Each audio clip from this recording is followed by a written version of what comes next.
Saludamos a quienes ya están en sintonía de este espacio a través de rcr750.com, como también a quienes nos sintonizan a través de YouTube. Nos buscan en YouTube como RCR750 o Radio Caracas Radio, así nos puedes buscar en YouTube y disfrutar no solamente de este espacio, sino de todos los programas que RCR tiene para ti.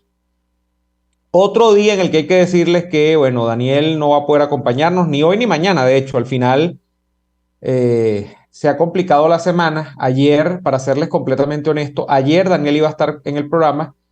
A mí se me complicó el día ayer y dadas las cosas que ocurrieron, donde pues estuvo toda la noticia que ya vamos a comentar del tema de Pedro Castillo, eso pues ocupó bastante mi día, hasta entrada bien tarde la noche y entonces no pudimos ni siquiera salir al aire en vivo ayer. Daniel ha tenido otra vez que viajar, está preparando la próxima presentación del libro en París, en Francia, y volverá la semana próxima ya para despedir lo que han sido o lo que ha sido el ciclo de programas de este año. Y así nos va de este año, probablemente hacia mitad de semana, porque ya lunes y martes me dijo que también seguía fuera de cobertura. Creo que va a estar en Francia ese par de días, y entonces, bueno, va a estar complicado. Nosotros vamos a estar, repito, para los que están interesados en saberlo, porque por ahí leía yo el chat ahorita de pronto y veía gente comentando hasta cuándo va a estar en vivo Verónica Oliveros. Nosotros vamos a estar en vivo probablemente hasta el viernes de la semana próxima.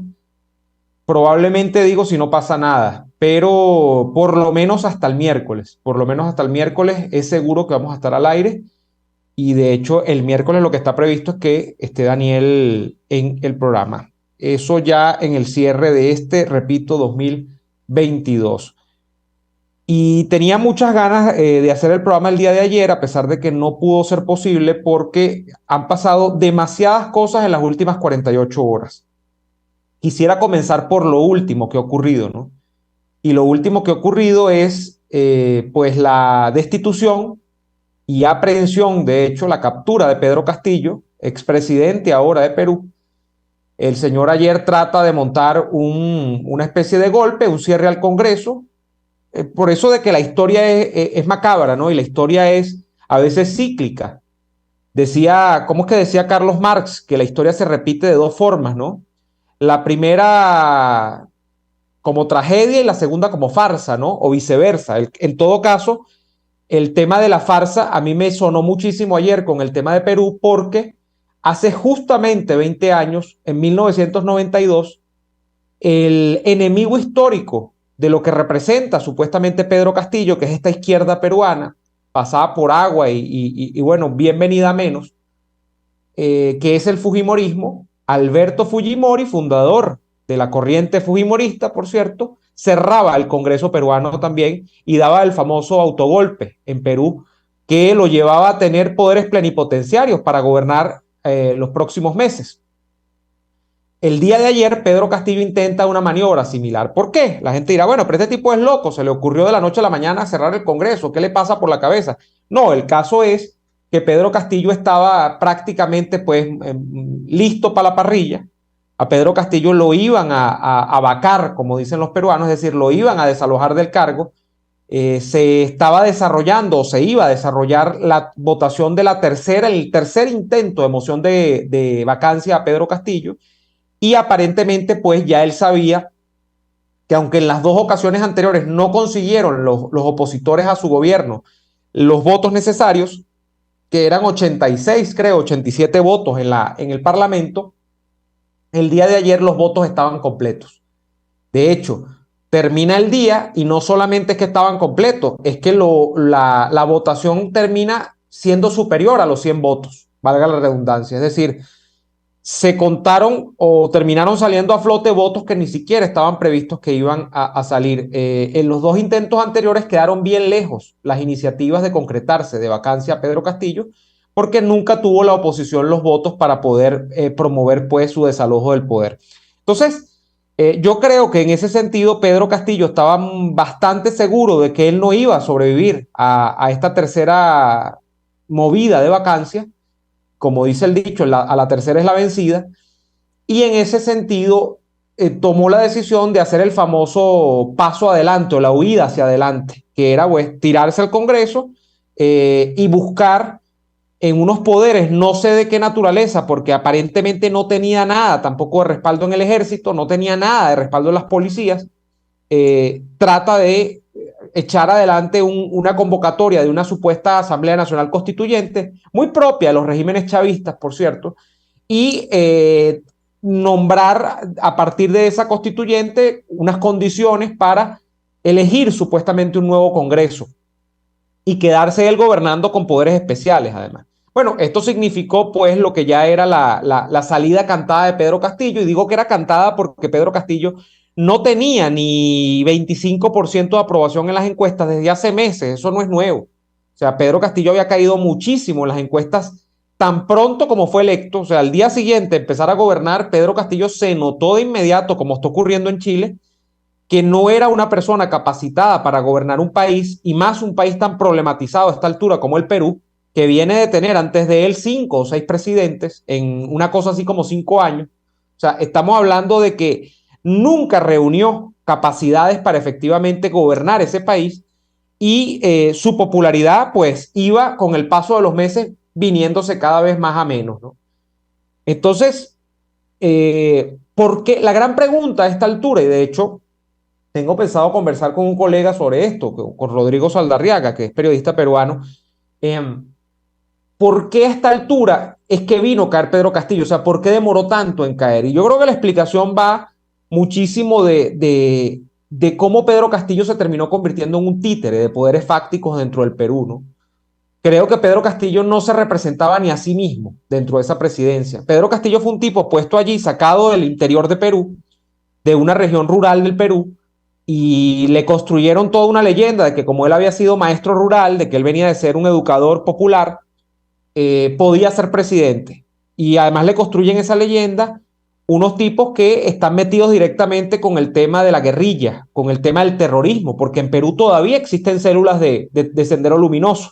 Y quienes me ven a mí en Perú saben que esto es así. Hay regiones del Perú donde todavía hay componentes de Sendero Luminoso, que como ustedes saben es una guerrilla marxista, maoísta, eh, que hizo vida sobre todo en el Perú hacia los 80 y parte de los 90, hasta que Fujimori se los echó en caldo de ñame. Y bueno, han quedado algunos resabios de aquello. Fundamentalmente atado el tema de la guerrilla terrorista en Perú al tráfico de droga, como ocurre en Colombia, por cierto. Nada distinto del ELN, nada distinto de la FARC. En Perú hay una región que es la región que llaman del Braem.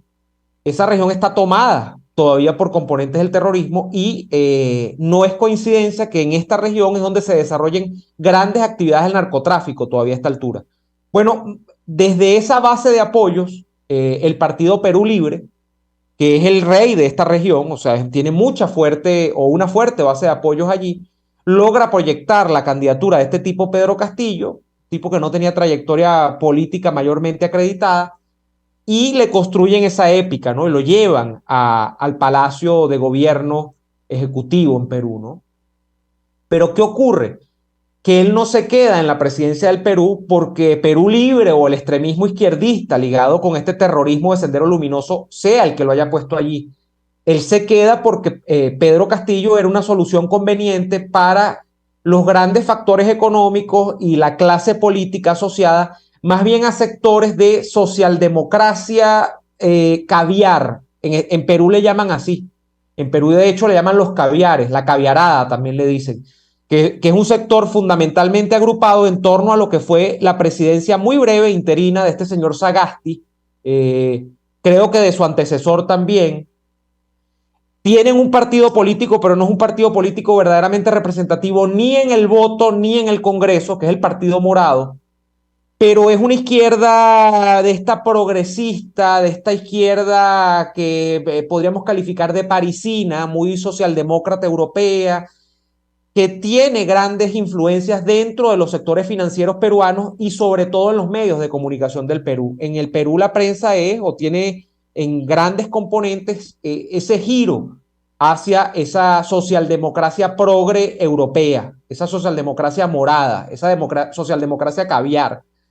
En ese sentido, quienes construyen la sostenibilidad en el Congreso, a pesar de no tener un partido que tenga 40 o 50 diputados, pero sí tienen el manejo de las bancadas de los distintos micropartidos que hay en el sistema político peruano, que es un sistema político sumamente fragmentado, donde no hay partidos, yo diría que a esta altura realmente existentes, no los hay, ni en la derecha, ni en el centro, ni en la izquierda. Estamos hablando de que el Perú prácticamente tiene partidos de alquiler, partidos que se cuadran en función pues de intereses económicos, de la ocasión, de la conveniencia situacional de cada uno de sus dirigentes. Son partidos sin ideología mayormente. Eso se ve mucho en Brasil también, por cierto. Ese fenómeno, que, o sea, no creamos que Venezuela es el único país que tiene este problema. De hecho, hay países, yo diría que el problema de la fragmentación política en Perú es peor que el de Venezuela. Y entonces vas a tener a unos señores que controlan este poder financiero, controlan el poder en los medios de comunicación y controlan la votación en el Congreso, a pesar de no tener el partido mayoritario en el Congreso. Me refiero a este sector del Partido Morado. Estos señores fueron los que lograron que hasta el día de ayer Pedro Castillo se quedase allí. De hecho, hay que meterle el ojo, que es lo que no se dice, simplemente uno se queda en lo evidente. Claro, todo el mundo no va a ser un erudito en la política de Perú, yo mismo no lo soy. Que la señora que viene a suceder a Castillo, Dina Boluarte, que era la vicepresidenta, ella viene de Perú Libre, pero es una señora muy proclive a este sector socialdemócrata. Ella se fue del partido Perú Libre, que es como les he dicho, ese sí es un partido extremista, de extrema izquierda, liderado por un tipo que se llama Vladimir Cerrón, que es un terrorista, es un loco. Y esta señora es más bien una representación más fiel de lo que podría ser esta izquierda socialdemócrata peruana, encuadrada dentro de este establishment, de este status quo que les acabo yo de mencionar, ¿no? Entonces, hay que meterle mucho el ojo a ella porque se dice que es una pieza funcional de esto. No crean que la señora es una señora de derechas, ni mucho menos, ni que es una señora, por ejemplo, que va a rebatir todo el legado de Castillo. No, es una señora que está puesta allí para que cumpla un papel. Bueno, entonces, ¿qué ocurre? Que yo creo que particularmente la decisión de dejar caer a Castillo, de soltarle la mano a Castillo, es lo que se ha terminado materializando ayer porque ya era insostenible, ya era inmanejable. O sea, Castillo evidentemente fue un títere de toda esta gente durante todo este tiempo. Castillo no tenía posibilidad de mandarse a sí mismo, pero ni por un segundo. Era una fachada de lo que es, lamentablemente, a esta altura, la podredumbre del sistema político peruano. Una podredumbre que comienza en Keiko Fujimori y que termina en esta extrema izquierda de Perú Libre y en sectores que son aún peor que Perú Libre. Por ejemplo, hay un señor que es el hermano del expresidente, hoy condenado también por corrupción, Ollanta Humala, se llama Antauro Humala. Averigüen de este personaje que dicen que es uno de los que va ahora a tener protagonismo también, que este tipo es un nazi. O sea, este es un tipo que es nazi, pero claro, al modo de ver de un nazi peruano, ¿no? ¿Qué reivindica un nazi peruano? El indigenismo. Entonces este es un tipo que, a diferencia de los nazis alemanes que decían que había una raza ojos azules, cabellos rubios, blanca leche, aria, que tenía que gobernar el mundo porque los demás eran razas indignas, este señor dice lo mismo pero con los indígenas. Este es un tipo que va a salir a matar blancos si le dan la oportunidad en Perú. Antauro Humala, un loco del extremismo indigenista que proclama que Perú es un país que tiene que ser gobernado por un indígena y que él es la mejor representación de eso y que los blancos no pueden detentar el poder político en Perú. O sea, eso es Antauro Humala. Bueno, eso es el sistema político peruano. Un fujimorismo que ya no da más, que está corrompido también, porque además, bueno, ya Keiko Fujimori, ¿cuántas elecciones se ha presentado? Creo que se ha presentado a 3 elecciones y no ha podido ganar y ya no, evidentemente no va a poder ganar. O sea, allí tiene que darse una solución de continuidad a los restos del fujimorismo. Y creo que hay una mirada desde esa derecha que es superior al fujimorismo, que se está tratando de edificar como una derecha con carácter propio, que es la que representa el señor que acaba de ganar hace pocas semanas la alcaldía de Lima, que fue candidato presidencial, quedó ahí, pero no le dio pues para pasar o para llegar a la segunda vuelta, donde estuvieron Keiko y Castillo, que es el señor López Aliaga. Ese señor hay que meterle el ojo porque es una derecha distinta al fujimorismo clásico y está tratando de montar una alternativa a aquello. Y ha ganado la alcaldía de Lima. Es el alcalde actual de Lima desde hace pocas semanas. Creo que eso es lo que medio cambia el panorama. Pero de resto, bueno, tienes además partidos históricos como el APRA, desaparecidos, la Democracia Cristiana, desaparecida, y de resto allí rellenar el colchón de los partidos políticos peruanos con, como les digo, partidos de alquiler, partidos de maletín. Hay pero decenas de partidos de maletín en el Perú. Eh, bueno, veremos, vamos a ir a la pausa, yo creo que podemos ir comentando un poco de esto y también hablar un poco de Argentina y Cristina Kirchner, que no tuvimos oportunidad de comentarlo porque el día martes, que es cuando sale la sentencia, esa sentencia sale a las 5:30, 6 de la tarde y justo hemos terminado el programa pocos minutos antes de que eso ocurriera. Vamos a ir a la pausa y ya venimos con más de Y así nos va.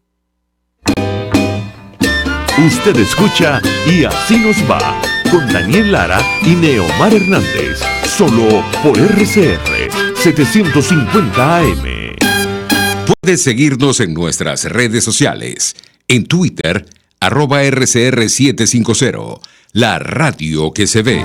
En Il Sapore de la Nonna también consigues cortes de carne para los paladares más exigentes, como el delicioso steak pimienta, un lomito con salsa de crema picante, o el famoso cartocho de lomito, que viene preparado con queso gratinado, tocineta y champiñones. Acompáñalos con cualquiera de las increíbles pastas o papas al vapor y la sensacional ensalada César de Il Sapore de la Nonna. Visítalos en la avenida Victoria, diagonal a la bomba de gasolina Guayana. Il Sapore de la Nonna, el sabor de Italia en Caracas.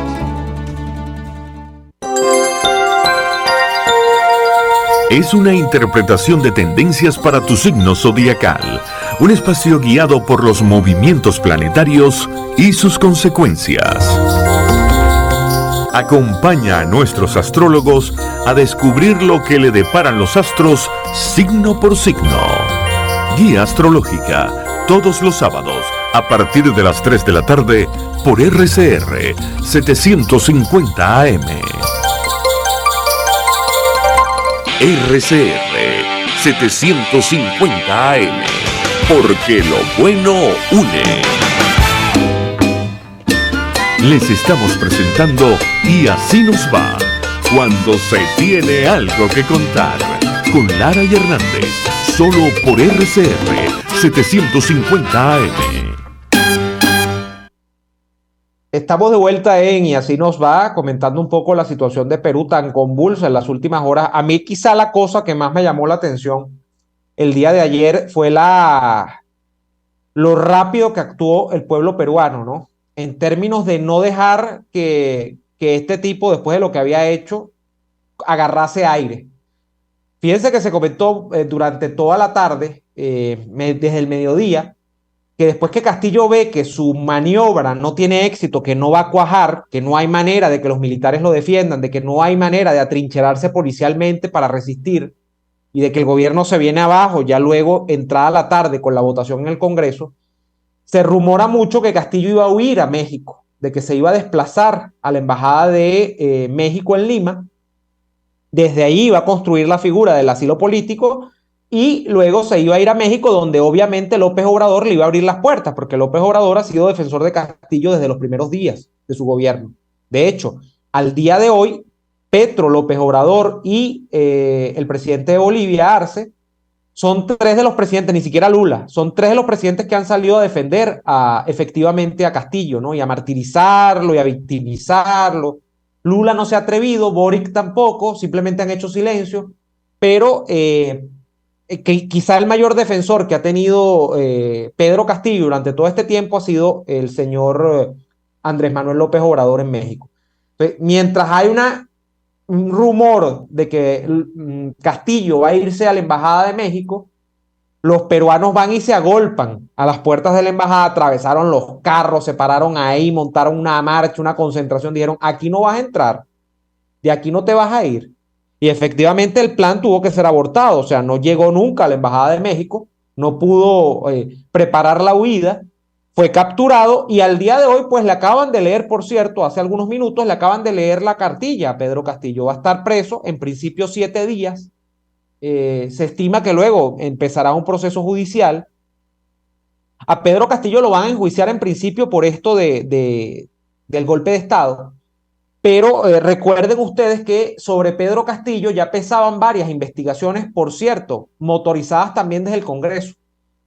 No solamente en su caso, sino en el caso también de su círculo familiar. Pedro Castillo tiene señalada a la mujer, a los sobrinos, a la hija de crianza, que es una sobrina de su esposa, pero él casi la ve como una hija porque la criaron desde muy pequeña. Y a fin de cuentas es todo el escándalo de la familia Castillo, toda la familia Castillo metida en tramas de corrupción. Al final de cuentas es la corrupción otra vez.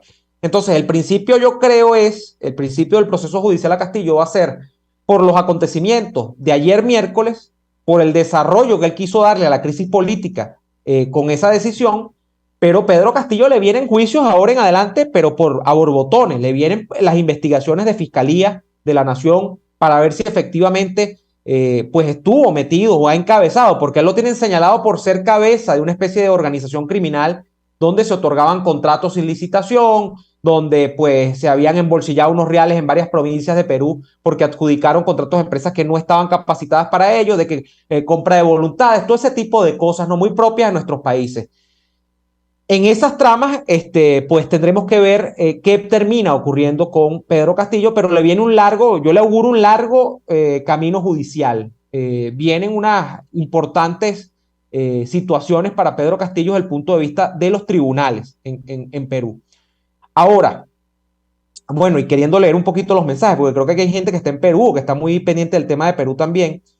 Isbelia Leones dice por acá, por ejemplo, ¿qué te parece? Los seguidores de Keiko la están aclamando. ¿Será que retorna a elecciones después de la transición? Pregunta Isbelia. Mira, yo creo que Keiko Fujimori ya tiene que dar un paso al costado.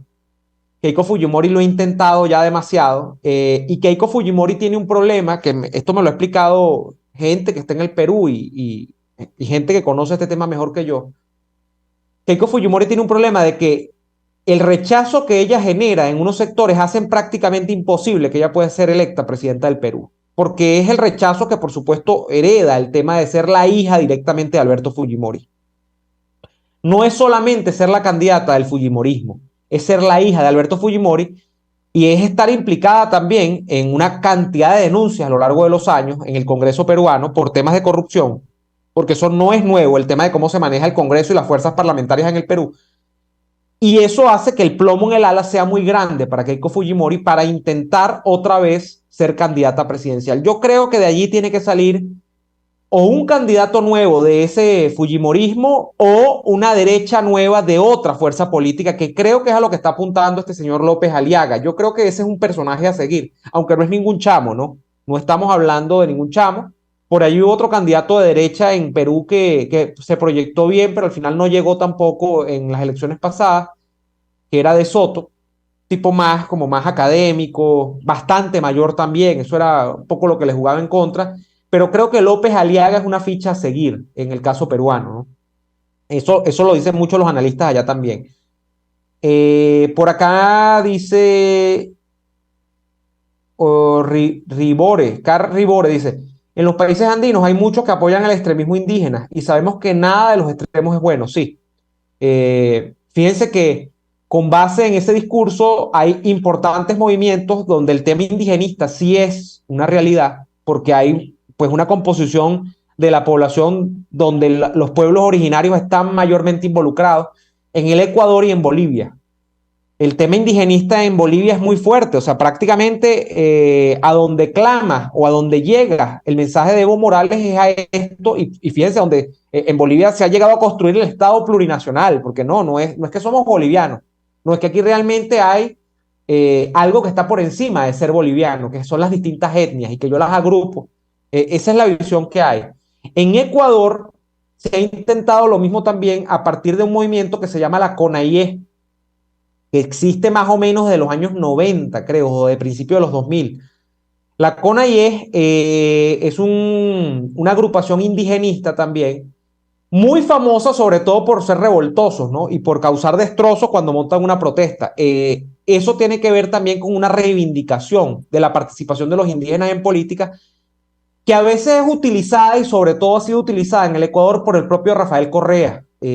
La CONAIE ha estado protestando hasta hace poco en Ecuador. De hecho, la última protesta grande que hubo en Ecuador, donde Lazo estuvo a punto de caer, que tuvo que negociar y tal con esos grupos indígenas, era de la CONAIE. Y lo que se ha dicho después, de hecho lo ha dicho el propio Guillermo Lazo, es que la CONAIE está apalancada por Correa, porque lo que le interesa a Correa es que el gobierno de Lazo caiga a partir de estas protestas, volver al Ecuador y tener una situación de impunidad en Ecuador. Recuerden ustedes que Correa está condenado por corrupción en Ecuador. Correa debe cumplir una condena de 8 años de prisión, que si a ver vamos, yo creo que en el caso de Correa son perfectamente cumplibles en una prisión, porque Rafael Correa no tiene edad para hacer lo que podría hacer, por ejemplo, Cristina Fernández, de quien iba a hablar en este corte, pero bueno, se me fue el tiempo y ya lo hablaremos en el próximo corte. Cristina Fernández no iría a prisión porque Cristina Fernández va a cumplir 70 años próximamente. Y en todo caso, si es que le toca o si es que termina cumpliendo la condena de los 6 años, sería casa por cárcel, porque la edad ya impone pues esta modalidad de cumplimiento de la pena. En el caso de Correa, no. Correa está joven todavía para ir preso. Por eso que Correa se fue de Ecuador, está actualmente huyendo en Bélgica. Y el caso de estos grupos indigenistas, que es lo que quería decir, es que terminan siendo mascarón de proa para justificar a grupos del Foro de Sao Paulo, como lo es el movimiento de Correa en Ecuador, y como lo son los movimientos del MAS en Bolivia. O sea, terminan siendo simplemente grupos utilizados para que la izquierda radical se acentúe en el poder, se quede en el poder. Vamos a ir al corte comercial y venimos con más de Y Así Nos Va. RCR les está presentando a Lara y Hernández en Y Así Nos Va por su 750 AM. Puedes seguirnos en nuestras redes sociales. En Twitter, @RCR750, la radio que se ve. Atuplata.com.be, la cuarentena no los detiene. Siguen haciendo envíos desde los Estados Unidos a Venezuela, sin complicaciones. Además de eso, buscan tu carga en Tampa, Orlando y Miami sin ningún costo adicional. Sí, no tienes que moverte. Van hasta la puerta de tu casa y se encargan de todo. Tuplata.com.be, con promoción de servicio de pick-up gratis. Hasta en la cuarentena, tuplata.com.be. En los envíos te da la tarifa más baja y en el menor tiempo. Antes de empezar el día, entérese de lo que acontece en el país junto a Pedro García Otero en Titulares de la Mañana. De lunes a viernes a las 6:30 de la mañana. Acompáñelo y empiece su día bien informado. Titulares de la Mañana con Pedro García Otero. Solo por RCR 750 AM. Porque lo bueno une. Cómo prevenir enfermedades, cómo actuar en casos de emergencias médicas, cómo mantener una buena calidad de vida. Todas estas interrogantes tienen su respuesta en RCR Salud. Todos los domingos con el Dr. José Eduardo Troconis. Comparte con nuestros oyentes notas de bienestar físico, salud mental y social para el buen desarrollo del ser humano. RCR Salud, todos los domingos a las 10 de la mañana. Por RCR. RCR 750 AM. Porque lo bueno une.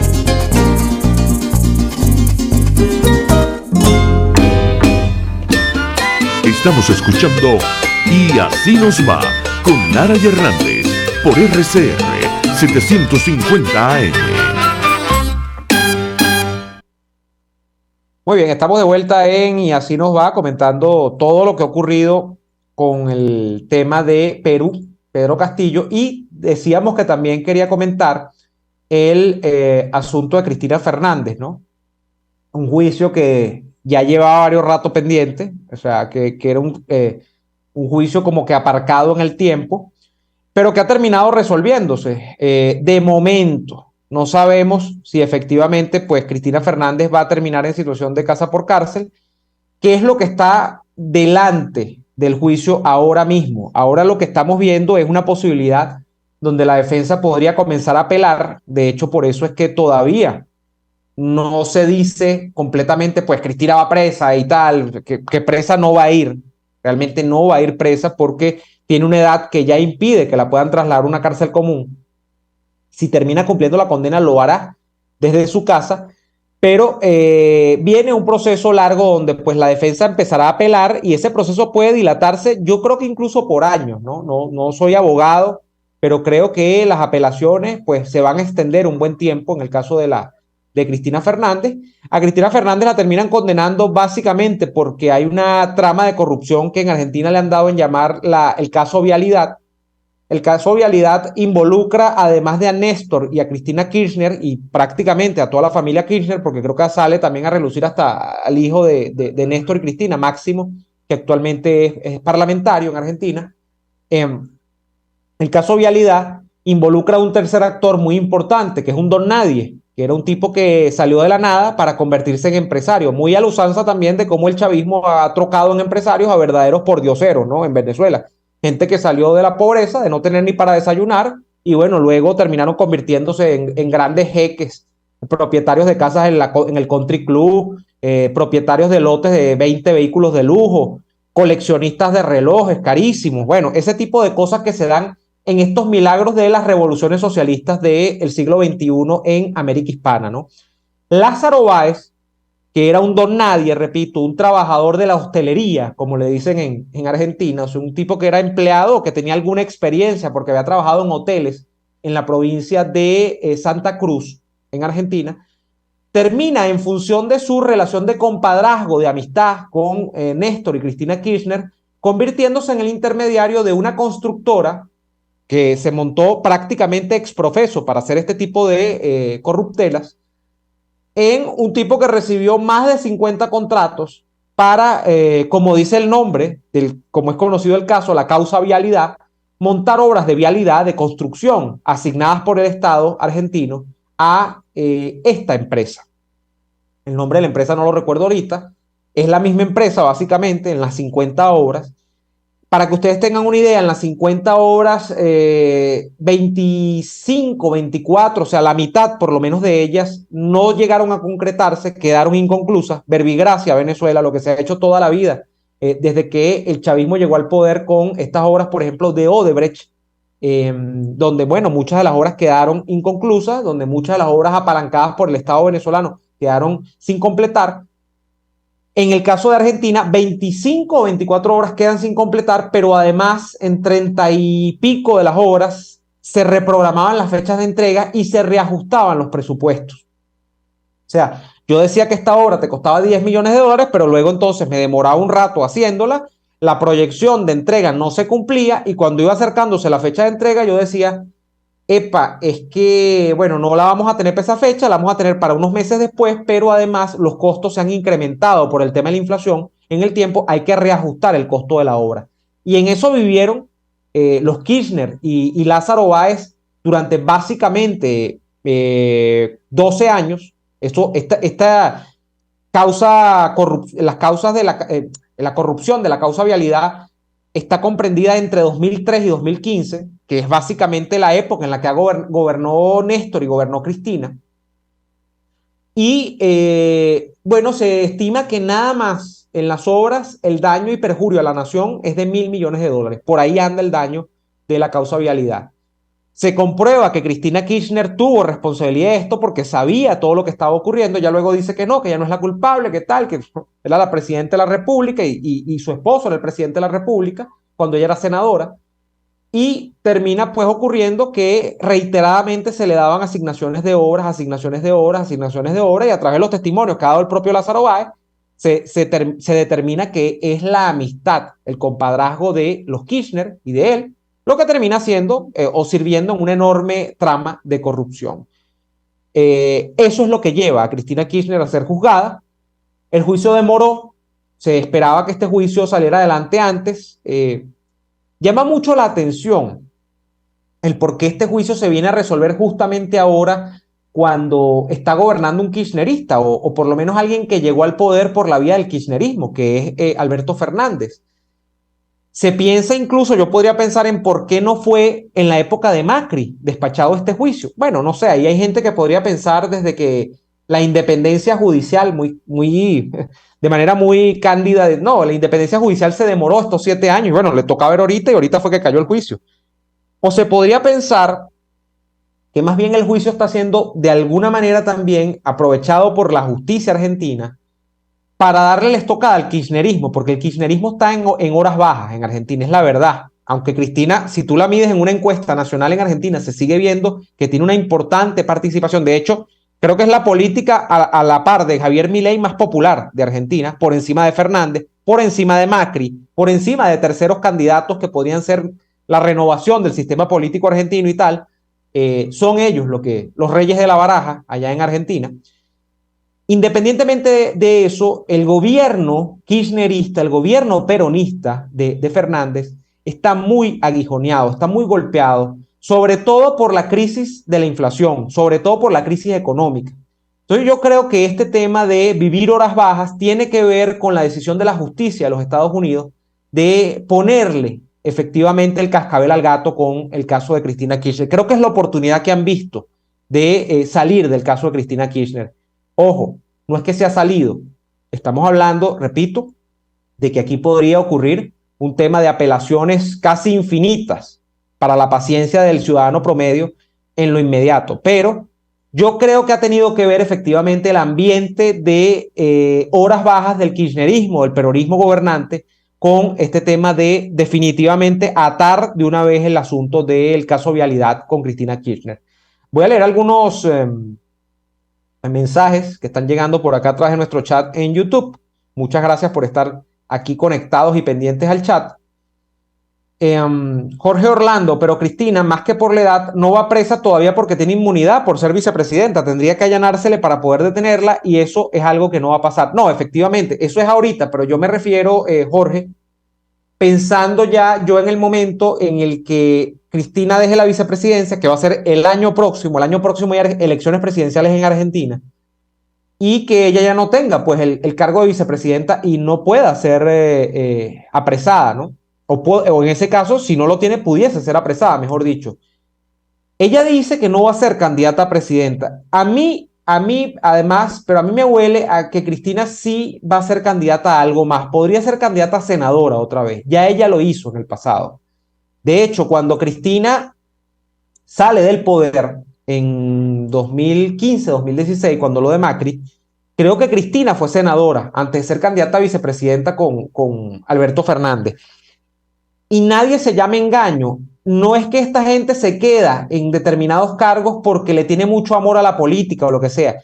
Es que el cargo político es la vacuna contra la cárcel o era la vacuna contra la cárcel. En el momento en el que Cristina Fernández dejó el poder, hace ya, miren, vamos para 8 años, porque tuvimos los 4 años de Macri y ya Fernández lleva 3. Cristina estaba en perfecta edad para que la echaran en cana, pues para que la pusieran presa. Y ella se metió como senadora, yo creo que para evitar esto. Claro, el juicio no, en aquel momento no había prosperado al nivel que ha prosperado ahora. Ya esa causa estaba abierta, o sea, ya eso existía. Esos señalamientos existían al menos de 2015. Pero el caso es que ella no dejó los cargos. Yo creo que ella va a intentar ser senadora el año que viene. Sin embargo, no le hace falta o no le haría falta porque aunque ella dejaría la presidencia o la vicepresidencia, y no dice ella que no va a ser candidata a presidente, ella tiene el año que viene 70 años y no la pueden poner presa. No la van a poner presa, o sea, en un penal común, pues eso no va a ocurrir. Saludos a Anderson también, Rubalma, a Wilmer Sardá, que está por acá también. María Maxé dice, sí, son coleccionistas de relojes y de huesos también. Bueno, los coleccionan en un closet. Jan González, comentos de Argentina. Su grupo duro amenazó con caos si la condenaban y al final fueron 4 gatos a la protesta. Lo otro, pasarán años en apelaciones y hacer firme la sentencia. No es una sentencia definitivamente firme, como se dice desde el punto de vista común, no jurídico. En este caso, no lo es todavía porque todavía está el espacio legal, como les he dicho, para las apelaciones. Ella tiene impunidad parlamentaria. Bueno, es inmunidad parlamentaria, pero en este caso sería impunidad parlamentaria, sí. Saludos a Elvis Cintrón, también está por acá. Jan González dice, Neomar, los jueces que jugaron a Cristina los nombraron cuando ella era presidente. Macri no tenía que ver con ellos. Ok. Saludos de Denver a John Rodríguez, allá en Denver, Colorado. Juan Carlos González, hola, buenas tardes, Neomar, ¿cómo te ha ido? Saludos de Maturín. Ahora sí la ciudad medio distinta, ojalá eso de Perú hubiese pasado aquí también en Venezuela, tuviésemos los guáramos de sacar a esto. Bueno, es que en Perú no dio chance a capturar a todo el aparato judicial, es decir, a meter a todo el aparato judicial bajo el regazo de Castillo o en el regazo de Castillo, sentarlo en el regazo de Castillo. No hubo oportunidad porque además Castillo lo que tenía 1 año y medio gobernando.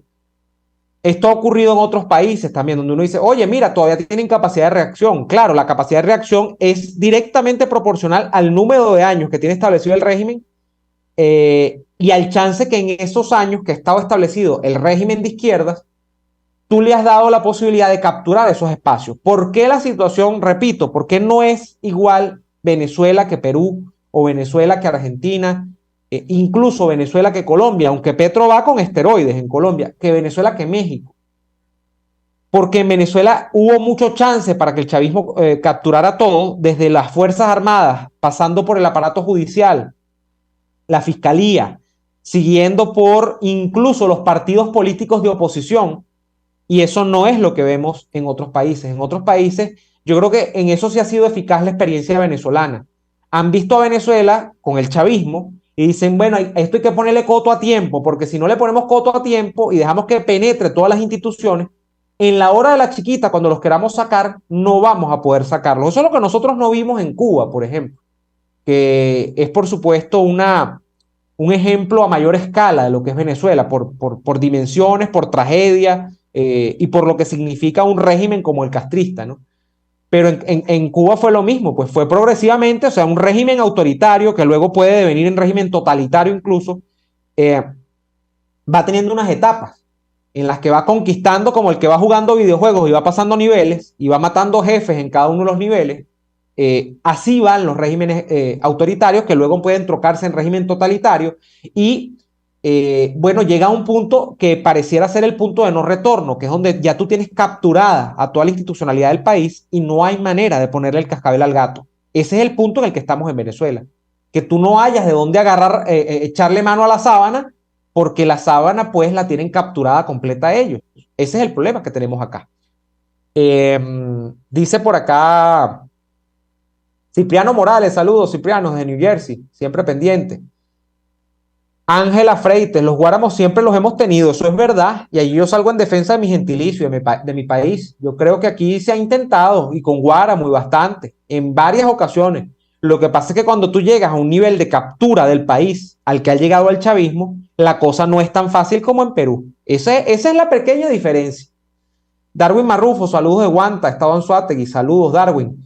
Guillermo Chacón, Neomar, en Tobar Mérida se escucha muy, pero muy mal. Lo lamento mucho, Guillermo. Trata de escucharnos en diferido. Nosotros vamos a ir rápidamente a la pausa comercial y a la vuelta del corte estamos con más de Y Así Nos Va.